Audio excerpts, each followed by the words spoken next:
हज़रत अबू बकर सिद्दीक का ज़माना था तो एक शख्स मुल्क के शाम का रहने वाला, बड़ा कर्जा चढ़ गया उस पे, तो वो हज़रत अबू बकर सिद्दीक के पास आया, कहने लगा आप अमीर भी हैं और अमीर भी हैं, दोनों बातें। एक अमीर ये है कि मुसलमानों के सरबराह हैं और दूसरा अल्लाह ने आपको माल दौलत भी अता फरमाया है, तो मेरे ऊपर कर्जा चढ़ गया है तो मेहरबानी फरमाए। वो कहता है हज़रत सिद्दीक अकबर ने मेरा हाथ पकड़ा, घर के अंदर ले गए। बाहर से दरवाजा बड़ा आला था लेकिन घर के अंदर गया तो चारपाई भी कोई नहीं थी, खजूर की चटाइयां बिछी हुई थी, खजूर की छाल की, और वो भी फटी हुई। फरमाते सैयदना सिद्दीक अकबर ने बिठा लिया मुझे और मुझे कहने लगे यार तुझे एक अजीब बात ना बताऊं? तो बताइए। फरमाने लगे 3 दिन हो गए मैंने अनाज का दाना भी नहीं खाया, खजूर के ऊपर गुजारा कर लेता हूं, मैं आजकल हालात मेरे ठीक नहीं है। लगा जी फिर मैं क्या करूं? तो आप फरमाने लगे तो उस्मान गनी के पास जा। किसके पास? शख्स कहने लगा जी मुझे तो बहुत सारे पैसे चाहिए। तो आपने फरमाया तेरी सोच वहां खत्म होती है जहां से उस्मान की सखावत शुरू होती है। तेरी सोच वहां तू जो सोचता है ना इतने मिलेंगे, तेरी खत्म होती है सोच जहां से उस्मान की सखावत शुरू होती है। तू जा। कहने लगा जी आपका नाम लूं? फरमाया जरूरत ही नहीं पड़ेगी। कहा जी मैं जिक्र करूंगा कि मुझे अमीरुल मोमिनीन ने भेजा। फरमाया जरूरत है, सिर्फ इतना तू जाके बताना कि मैं मकरूज हूं और रसूलुल्लाह का नौकर हूं सल्लल्लाहु अलैहि, इतना बताना कि मुसलमान हूं, मुस्तफा का गुलाम, बस, और किसी इजाफे की जरूरत। कहा जी वो दलील मांगेंगे। फरमाया उस्मान खैरात करते तफ्तीशें नहीं करता, उस्मान अल्लाह की राह में देते हुए तफ्तीशें 10 रुपए देना और 100 बात सुनाना फकीर को, तुक तो नहीं ना?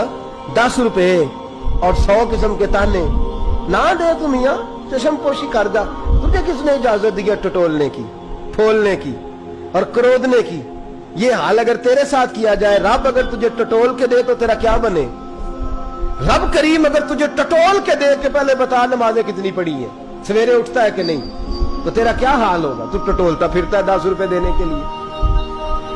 हजरत उस्मान गनी की आदत नहीं। वो शख्स कहता है मैं चला गया, पूछता पुछाता दरवाजे पे पहुंचा, दरवाजे पे दस्तक दी तो हजरत उस्मान गनी के अंदर से बोलने की आवाज है, अपने बच्चों को डांट रहे हैं। कहते हैं ओ यार तुम लोग शहद के अंदर, दूध के अंदर शहद मिला के पीते हो, खर्चा थोड़ा कम करो, इतना खर्चा तुमने बढ़ा दिया है। तुम दूध के अंदर दूध भी मीठा, शहद भी मीठा, एक चीज खा लो, को बीमार हो, 2-2 चीजें इस्तेमाल करते हो। कहते हैं मैंने कहा अबू बकर तो बड़ी बातें बता रहे थे, और इस किस्म के कई वाकयात उस्मान गनी के साथ हुए, वो तो बड़ी बातें बता रहे थे और ये आदमी दूध शहद से लड़ाई कर रहा है और मुझे कई हजार दिरहम चाहिए, दिनार चाहिए, मुझे दे देगा? फरमाते अब वो डांट के बाहर आए, मैं दरवाजे पे था, आते ही कहने लगे मैं आया ना तो जब मैंने अस्सलामु अलैकुम कहा तो वो समझ गए मैं मुसलमान हूं। कहते वालेकुम कहा तो पहला जुमला उन्होंने जो बोला वो उनके बड़ेपन का मुजाहरा था। कहने लगे बच्चों को एक बात समझानी थी, आने में मुझे 1.5-2 मिनट लग गए, तू दरवाजे पे खड़ा रहा, मुझे माफ कर देना। बड़े लोगों की बड़ी बातें, बड़े लोगों की बड़ी बातें, इतना बड़ा कद है उतना बड़ा इखलाक है। कहते हैं फिर उन्होंने दरवाजा खोला, मुझे बिठाया। कहते हैं मेरे लिए जो पहली चीज आई वो दूध के अंदर शहद डाल के वो लाए। कहते हैं मेरे दिल में ख्याल आया घर में झगड़ा कर रहे थे, मुझे पिलाया, उसके बाद खजूरों का हलवा आ गया। कहते हैं मैंने कहा बच्चों को कह रहे थे एक मीठी चीज इस्तेमाल करो, मेरे लिए 3-3 आ गई है, 3-3 आ गई, अजीब शख्स है। कहते हैं मैं, लेकिन अभी मेरा तसव्वुर जमा नहीं, मैंने कहा इतना तगड़ा नहीं जितना हज़रत अबू बकर ने बताया है।